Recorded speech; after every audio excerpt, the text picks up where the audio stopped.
Hello friends, welcome to my blog. Mittu's फूडमध्ये पुन्हा एकदा तुम्हा सगळ्यांचं मनापासून स्वागत करते. तर आज आपण छान इडली सांबारची रेसिपी बघूया.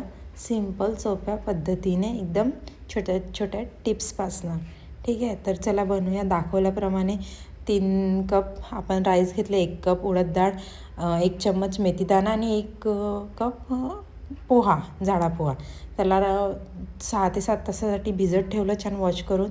त्यानंतर रात्री आपण छान हे करून टाकलं, बारीक करून टाकलं मिक्सरमध्ये. आणि त्यानंतर जे आपण मिक्सरमध्ये बारीक करतो तर दाखवल्याप्रमाणे कमीत कमी 10 मिनटं तरी छान फेटायचं. फेटल्यानंतर आता दुसऱ्या दिवशी मॉर्निंगला आपण बघितलं किती छान फर्मेंट झालेलं आहे. त्यानंतर आपण इडली बनवायला घेऊ. तर एका गंजामध्ये काढलं मी, त्यामध्ये मीठ टाकलं चवीनुसार आणि आधीच मी प्रीहीट करायला ठेवलं इडली पात्र. त्याच्यात प्रीहीट ठेवलं तर इडली छान लवकर फ्लफी आणि खूप छान सॉफ्ट बनतात. ते ठेवलं. त्याच्यानंतर 10 ते 15 मिनटं लो फ्लेमवर छान पकू दिलं. त्यानंतर तुम्हीच बघू शकता किती छान झालेलं आहे. आणि मी कुठला सोडा, बेकिंग पावडर काही यूज केलेलं नाही, फक्त साधं मीठ. आणि या छोट्या छोट्या टिप्स आहे ज्याच्यामुळे इडली खूप छान बनतात. ते एकदा तुम्ही प्लीज नक्की ट्राय करा आणि सांगा की किती छान बनलेले आहे. आणि दुसरी गोष्ट म्हणजे मी आता हिवाळ्यामध्ये बनवत आहे. मी जनवरीमधला व्हिडिओ आहे, मी थोडा लेट पोस्ट करत आहे त्याच्यामुळे, पण खूप छान बनतात. आता आपण सांबार बनवूया. तर मी मसूरची डाळ 1 वाटी घेतली, 1 वाटी तुरत डाळ घेतली, त्याला 3 शिट्या काढून घेतल्या छान.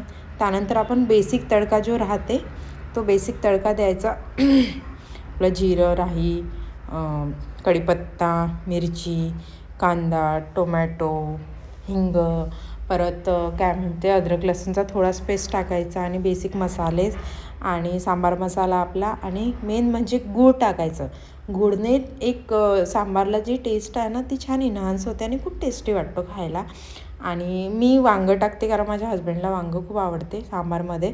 तुम्ही ड्रमस्टिक पण टाकू शकता. मी ड्रमस्टिक यासाठी नाही टाकत, ती जरा जास्त बॉईल झाली की मग दातामध्ये फसायची भीती वाटते, म्हणून मी ड्रमस्टिकचा असा सूपचा तुम्हाला कधीतरी व्हिडिओ शेअर करेल. आणि छान सांबार तुम्ही बघू शकता इतका छान बनलेला आहे. आणि जास्त ऑइल यूज नका करू सांबारमध्ये, असं खूप छान वाटतं. त्याला 10 ते 15 मिनटं लो फ्लेमवर बघू द्यायचा आणि आपला खूप छान सांबार रेडी झालेला आहे. तर प्लीज एकदा माझ्या पद्धतीने ट्राय करा. Thank you for watching. बाय.